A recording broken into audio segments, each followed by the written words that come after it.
As a sculptor, some sculptors like adding, like building up clay, sculpture, etc. I prefer revealing. I like to have the raw material and then reveal what's within that. And I love the venerable age of stone. The sandstone I use is 350 million years old before I touch it. The granite I use is 500 million years old. So I can't think of anything older.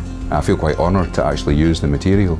Hi, my name is Barry Grove. I'm a sculptor, lives in the Highlands of Scotland. Stone carving is an ancient craft that's been particularly predominant in Scotland due to the wealth of stone that we live with. The thing I love about it is the process hasn't changed in millennia.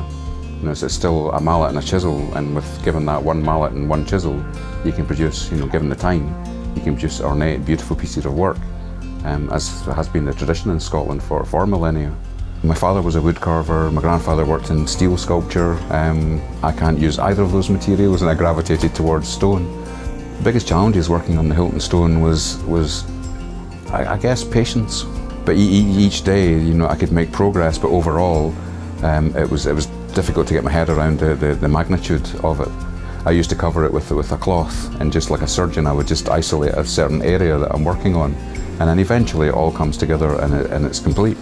Well, to be visiting Scotland, I think to have the best possible experience, you have to have the kind of want and ability to wander off the beaten track.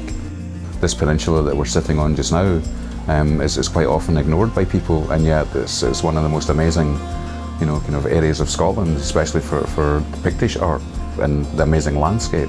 Scotland's not a huge country, so it's not that difficult to actually get off that beaten track or just take time out and stop and appreciate. You can just stop by the side of a road and look at the landscape. It really is quite remarkable. Well, I think the importance of present-day stone carving for future generations is its potential longevity. Bar the human influence, then it's going to last millennia. I feel that some people that commission me to produce a piece of sculpture, they're not quite aware that their great-great-great-great grandchildren, could be inheriting this piece 300 or 400 years down the line.